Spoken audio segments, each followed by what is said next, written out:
My name is William Dwight, and welcome to another OneLegal Talk on our usual topic, which is energy. And joining me today, I have Larry Burchell, who is the executive chairman of Longbow Capital, a private equity investment manager based in Canada, in Calgary. Hello, Larry. Good morning. It's 8 o'clock here in Maui. Good morning. Larry is joining us from Maui in Hawaii. I wish I was there too. Thank you for joining me today. And also Tyson Burchell, who is the managing director of Longbow Capital. Good morning also, Tyson. Good morning.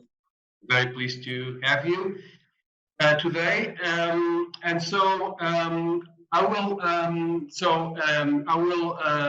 let you introduce yourselves and Longbow Capital, and tell us what is Longbow Capital and what you do. I'll start perhaps with Larry. Larry. Good morning. Thank you very much for having us, Rui. I'll just tell you a little bit about where we come from. So we live in Calgary, which is a city of about 1.6 million people, and it's the major oil and gas city in Canada. So Alberta is about the same size as Texas, that's the province, and we produce about 4.4 million barrels a day. So we're the fourth largest producer of oil in the world.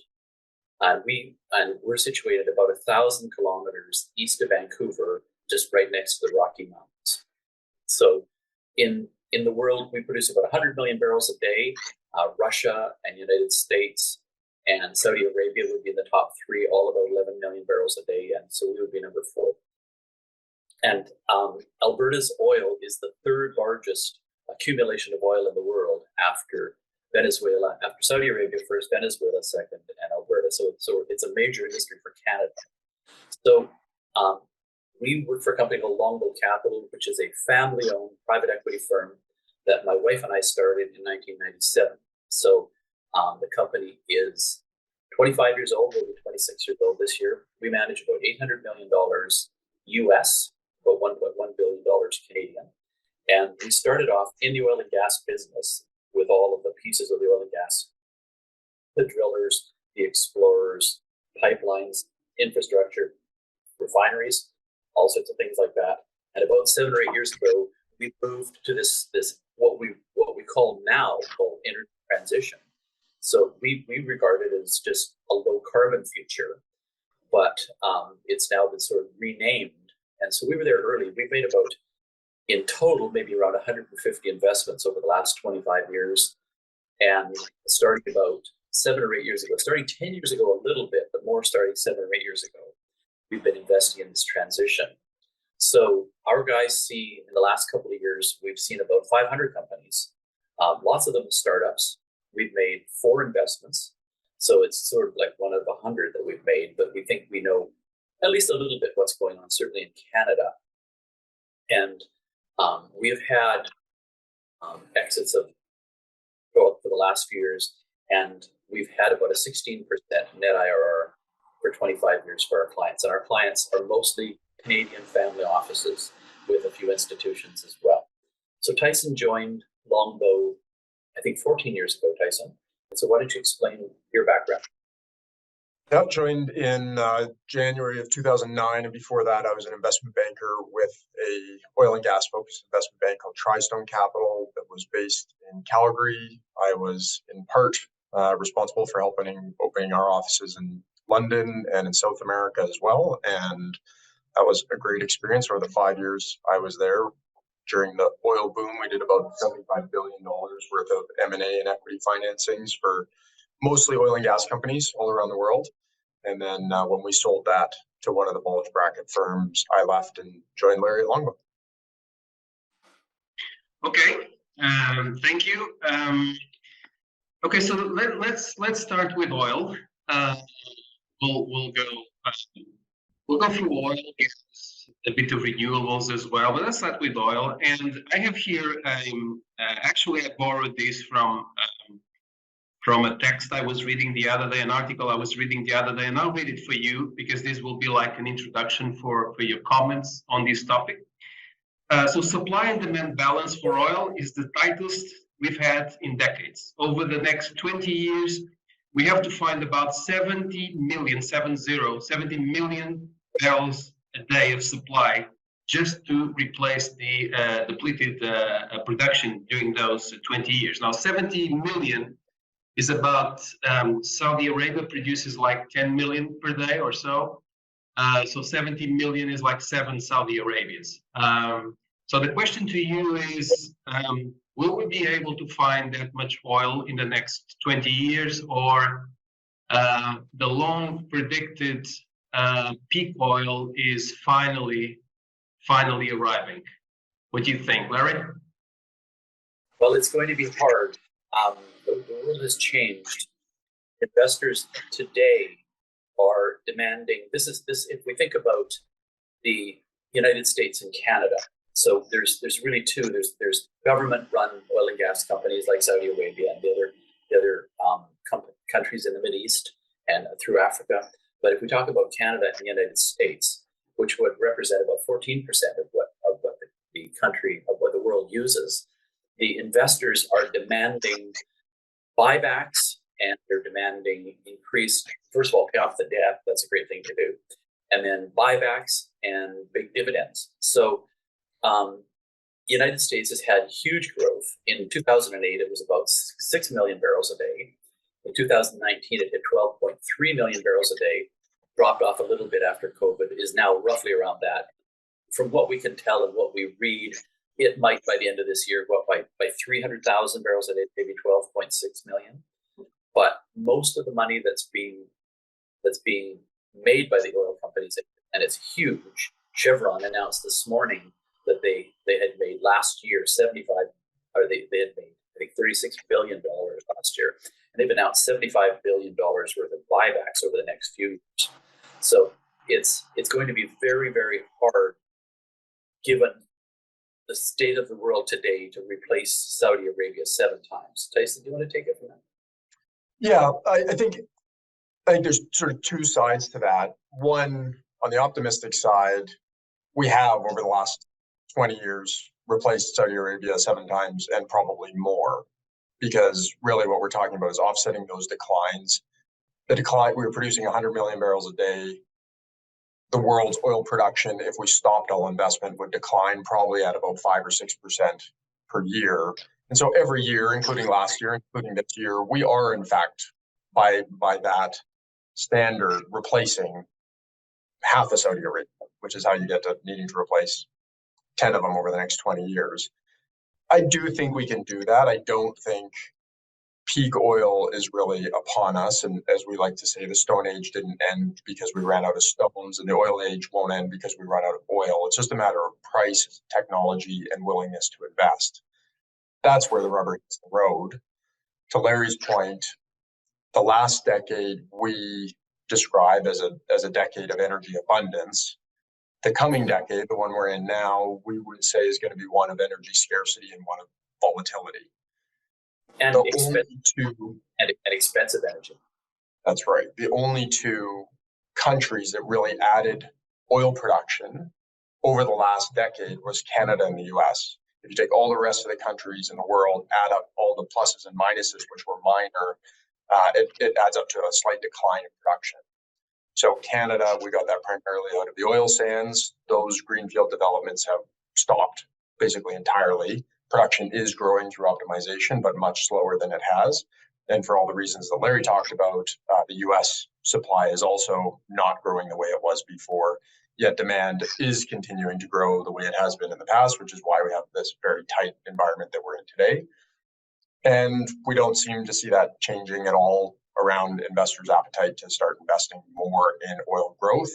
And it's not clear that outside of North America, even if people wanted to, particularly in the short run in the oil industry being 3 to 5 years, because that's how long these big international projects take to bring on stream, we could really do anything even if we wanted to. So we're not going to run out of oil, but it is going to get, in our opinion, more expensive. And we're not doing what we need to do to invest in supply. Mhm. Just one number, Rui. Prior to the war in Ukraine, and prior to the run-up in the price of oil, the average, and natural gas, the average person in the Western world spent about 3% of his income on oil and gas and energy, and now that's up to 10%. So for the average consumer across the Western world, the price of energy, that's for your home and all of the things you use, has tripled within the last couple of years. Yeah, that's interesting. But in terms of, okay, you mentioned that the rest of the world, apart from Canada and the US, are really have not been growing their production over the last years. But I'm curious, what's the actual state of shale oil in the US right now? There's this idea that we may be reaching a plateau in terms of the reserves, in terms of the ability of shale to keep pumping and producing more reserves, more production. Larry mentioned that the investors are pushing for buybacks and to have some, dividends in their pockets after many years of investment. So what's the state of shale oil right now, realistically? Do you want me to take that one, Larry? Yeah. Go ahead, Jesse. Go ahead. There's three parts to that you got to consider. One is underground reservoir, one is the investor's appetite, and then one which is related to the investor appetite, but it's the whole ESG decarbonization movement. So start with the underground stuff. From 2010 to 2019, every year the average shale well got better. It got more productive, and although costs may have gone up during the period, the productivity went up more. So there's this acceleration of what was possible. Starting in about 2019 and accelerating now in the other direction, on average, and it's not true in every sub-play or even in every play, but on average, the next well we drill is worse than the last one we drilled in the shale industry generally in the US. And so that creates a plateauing effect unto itself, because we needed to offset those very high decline rates that everybody knows about in the shale industry with better and better technology and productivity. And today, in a restricted capital environment where companies are supremely focused on maximizing cash flow, not even expanding their inventory, but just getting the most dollars they can in the door today, that is drilling their very best cherry locations, we're still seeing this decline in productivity. Wells are getting gassier, oil rates are coming down. And so oil plays are all finite resources. And when you drill enough wells, eventually that resource and the way you're developing gets depleted, and it just is what it is. And it appears, with where we're at today and the technology that we have, we're getting to the limits of what the shale oil industry has been able to produce in the past, and it's going to get harder, just from a geological perspective. Then on top of that, you have the investors' perspective. We as energy investors, about half of our assets are still in the oil and gas industry. We are not investing in growth assets for 90% of what we do, which would be the same for most investors and most of the public company investors. And frankly, we're really enjoying harvesting these high cash flows that we have and seeing how the industry has repositioned itself as this cash flow machine. I don't think any of us are really enthusiastic about going back into that high burn rate, high growth environment that frankly the oil industry and the sort of non-large cap oil industry has been in since 1972. That was the model. It used to run sort of like the tech industry, where everybody was focused on growth and very few people were focused on profits or free cash flow. And today that's completely reversed and has been for a couple of years. And it's really fun as an investor to be collecting all these dividends. So we're not particularly keen on going back to the old model, and I don't think any other investors are either. Then you layer on top of that ESG, decarbonization. What is the terminal value of these assets over the next 20 years? Is there any terminal value at all? Is there any terminal value? Personally, I think there is. And my forecast of what happens over a long period of time is we have chronic underinvestment, chronic question marks about what these things will be worth 10 and 20 years from now, which drives the underinvestment, and chronic short-term undersupply because of the long-term underinvestment. And so we have just this long backwardation oil curve where the future prices are always lower than they are now, and spot prices always are high. So that's an okay environment, makes M&A kind of difficult, does not incent a lot of incremental capital spending and growth spending, and keeps prices high and keeps cash flows high. That's kind of the world we're in. So, and you have the investor appetite, and then the whole decarbonization move and the demonization of the oil industry just makes it even worse for all the obvious reasons. Sure. So shale oil in the US, I suspect, yes, is in a plateau environment for the foreseeable future. It has consistently surprised to the upside historically, but I think those days are probably behind us. What would you say is the break-even price on average for shale oil right now in the US?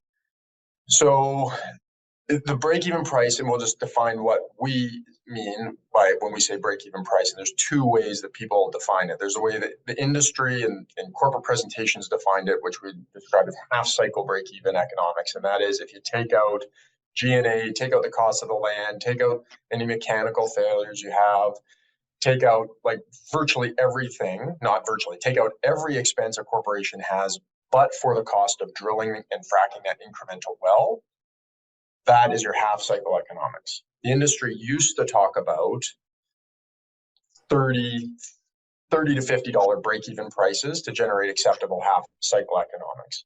The reality is, and investors became wise to this starting in kind of 2018, 2019, when they started questioning the industry on, hey, we've invested a couple $100 billion in the shale oil, so where'd all our money go? Because it doesn't seem to have gotten any better. And they started to do full cycle economics, which is when you actually burden the cost of a well with everything you should burden with it at a corporate level. That number is significantly higher. Now, today, so thinking about full cycle economics, because they're the only ones that matter. Today, at least from an investor's perspective, they're the only thing that matter. With the cost inflation that we've seen even over just the last year, which has been something in the context of 20 to 30% and still rising, I think the break-even cost is probably around where oil prices are today, kind of $75 and probably rising. Well, that's huge. Yeah. Yeah. Okay. I'm going to turn now to switch to gas and to Larry. So, of course, the big story last year, and unfortunately is this year on the energy markets and the gas market, is the effect of and impact of the war in Ukraine and the gas prices around the European summer last year. They spiked after the war. They've come down significantly since, but still gas prices in the US and certainly in Europe are at historically very high levels. And there is a very significant gap between the price in Europe, which is much higher than in the US. Of course, Europe is doing everything it can to move away from Russia gas and try to ensure energy security and gas security. But that comes at the price, and the price is the price, the price that Europe has to pay for the gas. And this is impacting the industries in Europe, consumers, etc. Larry, what's your view about what Europe can do and should do to extract itself from this, very difficult position that Europe is right now? Yeah, it's a really tough position for Europe right now. So LNG really is certainly one of the answers. They're at the beginning of last year, 2022. There were 29 LNG receiving stations in Europe, and they were all around coastal Europe, and three in Britain. Germany had none at that time. They had decided that Russia was their gas supplier, and I think that's turned out to be a bad decision. But within 10 months, they have 2 online, and another 3 that are being built right now that will be online by the end of next year. There are 25 under construction across Europe, across coastal Europe, and really that's one of the answers. Obviously, coal is going to be another answer. It's kind of a dirty answer, and nobody enjoys that answer. But the coal mines are being extended. Nuclear obviously is going to be will be expanded. But the gas price is going to cause all sorts of things. A deindustrialization of heavy industry in Europe. I think that goes without saying. Ford announced this week that they're slashing thousands of jobs. The union has said that 65% of the jobs are at risk. Whether that's the number or not, I don't really know. A lot of those are going to go to the United States, in particularly to the southeastern United States, where labor is cheap, gas is plentiful. They've now got a huge infrastructure for manufacturing. So it's a really tough business for Europe. But the question is how much natural gas can be supplied, because Canada is building it first. We've got a huge abundance, but for a whole variety of local reasons, we haven't built LNG. We've had governments and various groups that are very opposed to that. So we're building a huge one right now. But this is a 10-year project. This is a massive project. This building, this facility will cost $30 billion US, and the connection to it from the oil fields or from the gas fields to that's going to cost about $15 billion, and they're slow to build, and so right now US has a whole bunch of these and is supplying. But the question is how much extra LNG, because most of the LNG facilities, the export facilities that have been built are under contract. Lots of them to the Far East, to Japan, Korea, China. They're huge consumers of this. So Germany has come on the scene late.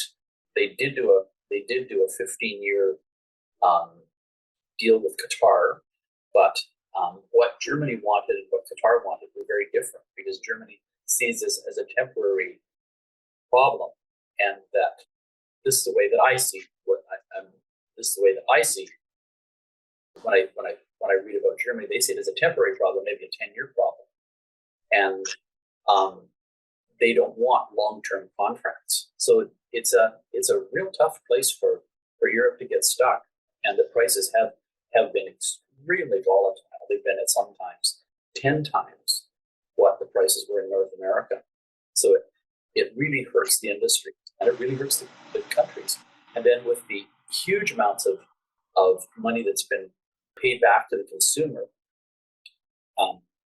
by almost all the governments in Europe, it really puts them in a very, very difficult position. And then as we talk about the renewables, wind and solar, that's a tough place to be in too. And we can go on to that at another time if you want. But there's my thoughts on gas. Tyson, do you want to add to that? Yeah, can I just add one thing? People forget very quickly, the price of gas in Europe is not exclusively driven by what's going on in Ukraine. The price of gas in Europe went up 8 times in 2021. It went from about 20 pence per therm to 180 pence per therm. In 2001, there were 27 utilities in the UK that went bankrupt in the fourth quarter of 2000. Gas prices. The largest fertilizer plant, I think it was the largest fertilizer plant in Europe, shut down. It's in Estonia in Q4 2001, all 2 months before the Ukraine crisis happened. And it was driven by the broader trends that we talked about general energy scarcity. That China was playing hardball with Australia in their coal policy over 2001, ended up not getting as much coal as they needed, turned around, bought up the world. 2021, turned around, bought up all of the surplus LNG cargoes that they could find, which spiked prices in Europe. So the Ukraine war absolutely, clearly has had a massive impact. But this was all happening before that too. And even if we, solve the Ukraine war now and it ended, we rebuilt Nord Stream, the problem's not gone. It's still there, and it was there before this. So this is a much bigger issue than even that, which it's hard to overstate how big of an issue that is. Sure, and last year Europe was basically outbidding everyone to buy LNG from all around the world. In fact, causing all sorts of problems to countries in Africa and even in Asia that could not be supplied because Europe was getting all the gas they could get at whatever prices they were willing to pay. But you mentioned about renewables, and don't you think this is perhaps of course, Europe is in a transition to renewable energy for a long time,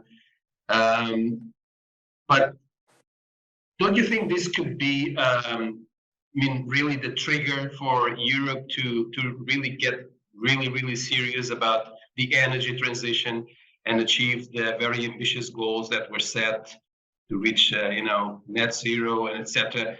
Isn't this like one of these moments that when we look back in time we see that's when really the transition started? Would you subscribe to that optimistic view in terms of energy transition in Europe? Can I add something to that? Sure.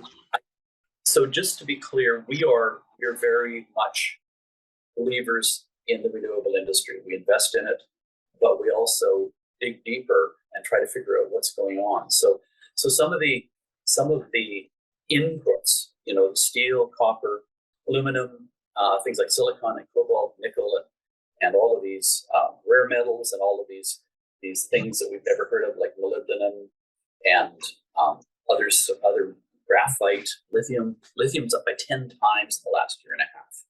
So there are real pressures on building renewables. Last year, it was announced this morning that in one of the newspapers that more money was spent on renewables than had ever been spent before, 1.1 billion. And the prices, trillion, thank you. We have to correct each other. And there's real problems right now.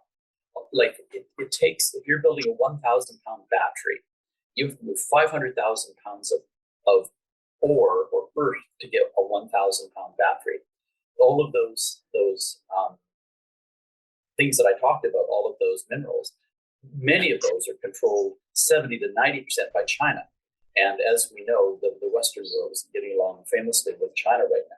So that causes its own problems. And when we talk about United States, you asked about Europe, but I've got some numbers for the United States that sort of talk about some of the problems with the renewable industry. From the year 2000 until 2020, of all the announcements that were made to build them, only 20% of those got built. Right now, if you want to connect to a utility, it'll take between 4 and 8 years. There were in 2020 in United States there were 5,600 projects announced. 2021 there were 8,100 projects announced, but there's all sorts of problems. Right now there's 4,000 shipping containers filled with solar panels that are being held by U.S. Customs because they were built in China and maybe under tariff or under problems. So they've been held up, and we've just got all of these problems that are happening. So if right now, Europe has 5,800 offshore wind turbines. China has 5,400. United States has 7. And there have been huge announcements, lots and lots of announcements. They simply haven't gotten built. There was, as early as 2014, there were auctions, and there was one project built in Connecticut that was 5 turbines, and that was it. It was just an experimental thing. And then there was another auction in January of last year, an auction in December on the West Coast. But these things simply aren't getting built. And across the United States, even if you do get them built, you can't get them connected to the utilities. And so why aren't they being developed? If there is an economic case for renewable, why are people not putting money in developing them, these projects? I think you nailed it in the question. If there's an economic case, they are. The challenge is that a lot of them aren't. Sorry, go ahead, Larry. No, go ahead. Yeah, I think when there's an economic case, which includes getting tie-ins and things like that, I think they are being developed. But when you bid aggressively into these long-term PPAs with low prices, and then you go and get the whole thing priced out, you figure out how long it's going to take to get them tied in, it just turns out that they're not economic. And particularly in America, more than anywhere else in the world, if there's a penny to be squeezed out somewhere, somebody's willing to do it. But it's just really difficult, and it's not happening at the pace that people want. I would add a few things to that. And again, with the backdrop that our current fund that we're focused on is an energy transition focused fund, we are very optimistic for this theme in general as an investment theme. But as far as solving a near-term energy crisis, renewables are not the answer in the near term to deal with it. The energy that goes into building solar and wind, if you think about them in return on energy context, forget return on capital, because we're in a crisis. We just need energy at any price. Europe has demonstrated they're willing to pay. It takes about 2.5 times longer to pay out a wind or solar farm than it does to pay out a traditional hydrocarbon development when you're talking about just getting as much energy out as you put in to build the thing.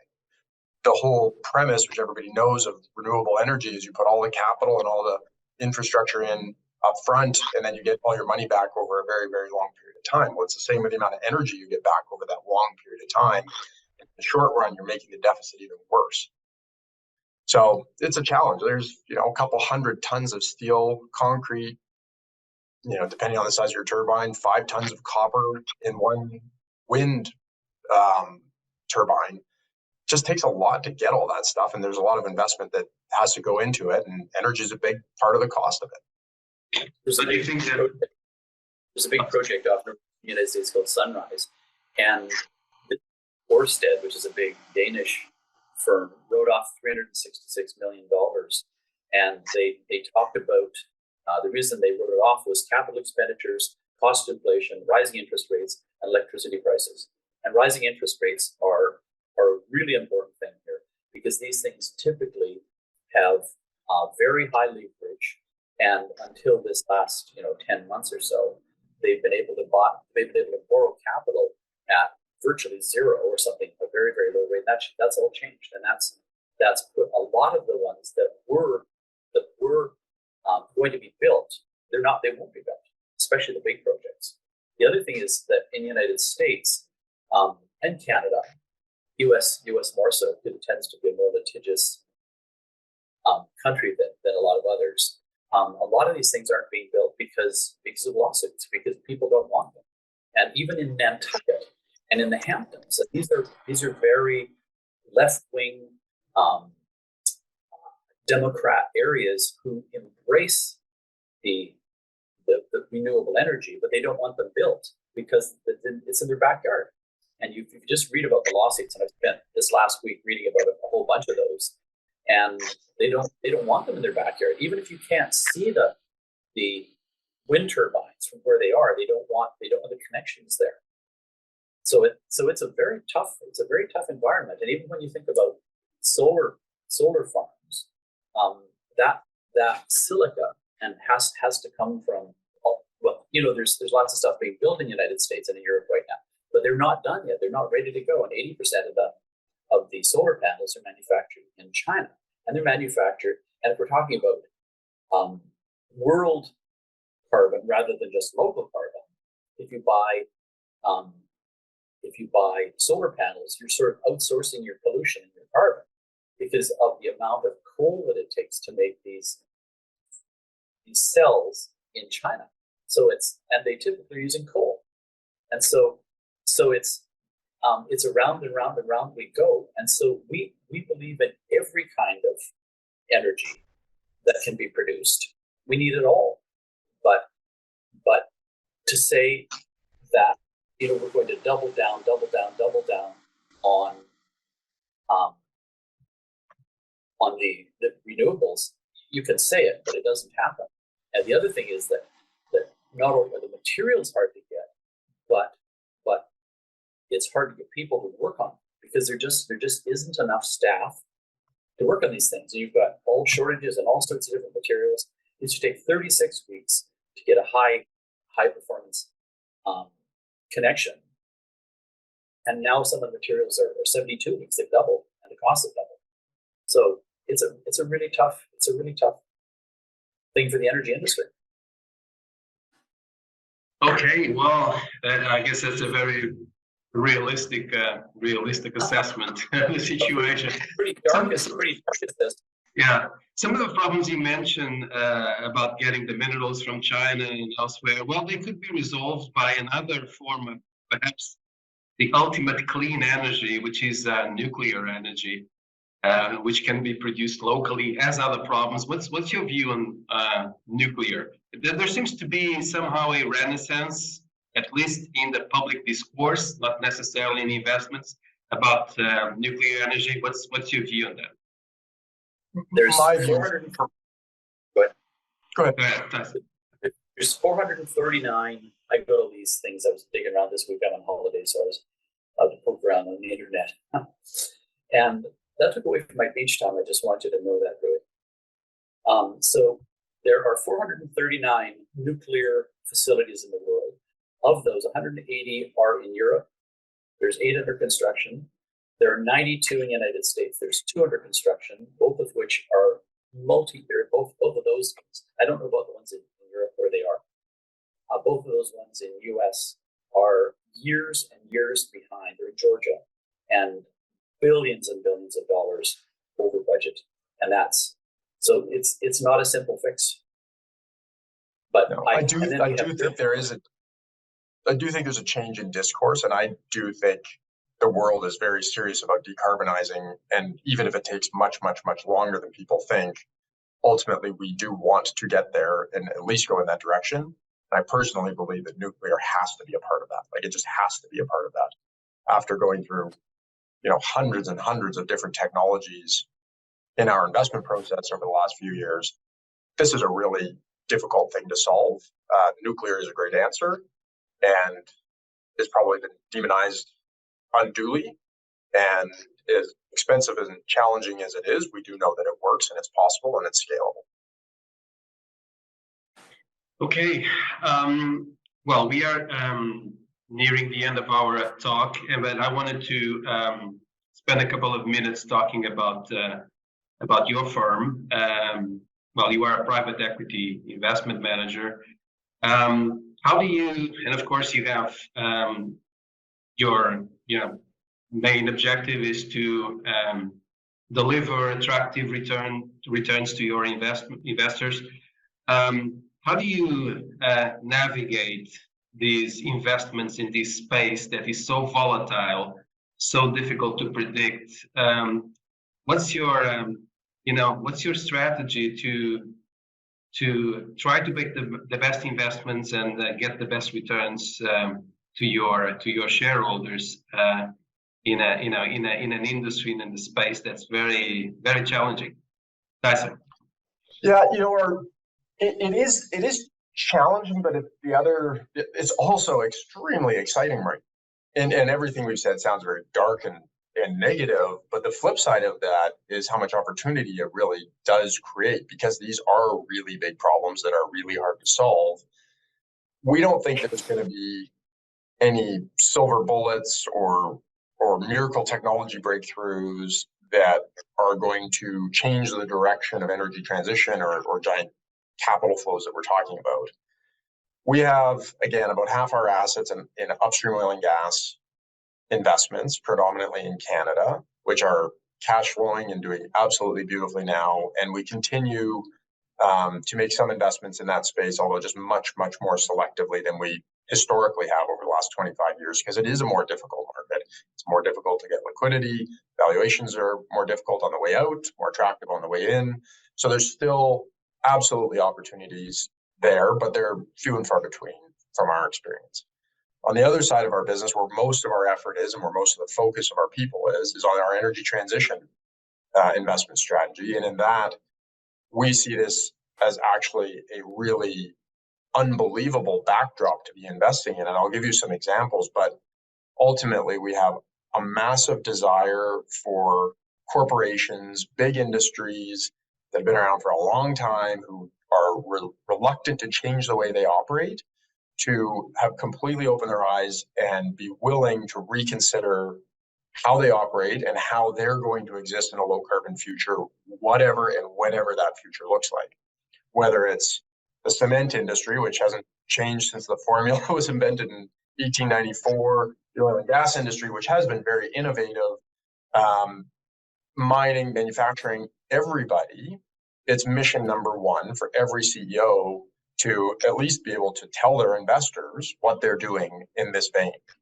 And so I'll give you some examples of that, of the types of things that we're looking at. We've got in our current portfolio, I'll just do two ends of the spectrum. One is we have a software business that helps wind farm operators optimize the performance of their assets. And we've partnered with a very large insurance company to offer a smart insurance product to wind farms. Insurance is plus or minus kind of the second largest operating cost of a wind farm. And with our partnership with the insurance company and the underlying technology that we're providing, they have the ability to help lower that cost by 5 or 6% and extend the amount of leverage that a wind farm is able to put on it by insuring the production. So that unto itself, regardless of government policy, regardless of even if we slow down dramatically our investment in the wind industry, people still want to get more efficient. They still want to lower their costs. They still want to enhance their balance sheets or be able to add more leverage to a project. So we think in kind of any environment that's going to win, but in an environment where wind gets a ton of subsidy, it's just going to win more and provide a tailwind. On the other side of the spectrum, and this one is a great example of older industries changing the way they think about it, we have an investment in a business that has developed a very large scale mobile power generation plant. Effectively, it's a natural gas fired power gen plant up to 50 megawatts in size. It's going to go full to grid. It's based in Texas. And this whole thing can be wheeled in on semi-trailers and be up and running within 10 hours of arriving at site. We produce for however long the customer needs it, and then the whole thing can be removed out. The primary customer base for that company is the oil and gas sector, and we are displacing diesel-powered generation with electric generation specifically for fracking, which is the most energy-intensive, most CO2-intensive thing, most capital-intensive thing that the oil and gas industry does, period. And we're able to reduce both their emissions and their costs by about 30% without sacrificing any operational capabilities with a stroke of a pen. So in that deal, we've partnered with Caterpillar, which provides the underlying technology, Halliburton, which is the largest fracker in the world, and have gone from this business was an idea on a piece of paper in our boardroom in the summer of 2020. We had our first unit in the field in July of 2021. Industry, it's great product. Industry has absolutely embraced it. And this calendar year, we will do $100 million of EBITDA, not revenue. And the ability to scale a business that quickly, we couldn't have done it 6 years ago because nobody cared. Nobody was interested in it. And us talking about CO2 savings was interesting, but not enough to get the world to really bite hard. But in this world, it's almost a race to say, okay, if my peer's doing it, I've got to do it, and I got to do it faster. And so if you do get that right product that can scratch the itch of a big industry and do it effectively and do it cost effectively, you can build a very big company very quickly. So we think there's all sorts of opportunities in that. Where we would shy away from is the many, many pitches we get of very early stage technologies that, frankly, a lot of companies, a lot of people have been working on for a really long time. They're still not solved. We're more interested in a little bit more pragmatic, sort of practical, incremental improvements to processes than trying to invent some sort of silver bullet. So we're more excited about the environment now than we have been before on both sides of our portfolio. And you mentioned you have several in your investor portfolio, you have several institutional investors. How does the ESG movement affects your work in terms of you have investors, institutional investors in particular, saying, well, you should invest in renewables, even if the returns are, lower than in other areas, or tell you to get out of oil and gas, just out of trying to do the right thing.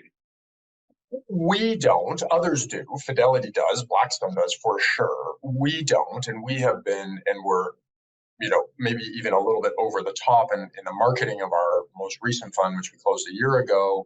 We are not impact investors. We are not investing in green for the sake of green. This is a fund like all of our prior 23 funds that is here to make money for our LPs because that's what they pay us to do. That said, we think this investment theme, this massive amount of capital that's flowing, is a great thing to be a part of and provides a huge tailwind for the right kinds of businesses and a huge headwind for the wrong kind of businesses. And so we are specifically investing in businesses that we think will further the energy transition and or benefit from the massive amount of dislocation that we think the energy transition is going to cause. And we know the energy transition is already causing. All of those dislocations are problems that need to be solved and smoothed out. And there's a lot of value in doing that. So we don't face that kind of pressure, but certainly, big open-ended funds do. But we're very clear with what our mission is in this, and it is a returns-focused strategy. Okay, Larry, I'll last question to you. You've been in the energy business for decades. So when you started, what was the thing in the last 30 or 40 years you've been in the business? What was the thing that happened in the energy markets that happened over this span of time that you could not absolutely predict when you started, and that surprised you the most? I think when I go back for the first, few decades I was in it, it was relatively speaking, that's a good word to use, relatively speaking, kind of the same. We were backing growth. We were backing super smart people that had a different idea on either a tool or a technology that could improve or either improve production or decrease the cost. And so we did that for a long time. And then came maybe it started 10 years ago when we invested in a battery company, which we'd never done before. And we did well on that. We sold it within 3 or 4 years and did really well on it. And then we decided that the model that we had been using was going to change. And we were early in that, and I'm glad we were. And so we decided at that time to move from this growth model where we were putting money into relatively small companies that would take 3 or 4 years to do something really, really well and then get taken out at a big price by a big company. And that worked really well. We were pretty good at that. But then this whole carbon thing, this whole low carbon thing, we started seeing with the Paris Accord 2015, and we started taking that really seriously. And there was, at least in our little corner, and we're pretty small in the world with only $800 million, but we started investing in the low carbon things. And we started realizing what a big thing that was.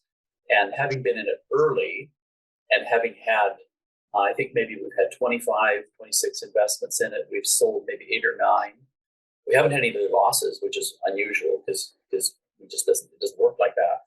Some of them we've had modest gains and we did okay and we learned something. And some of them we've had complete runways. And so we realized that the energy industry was changing.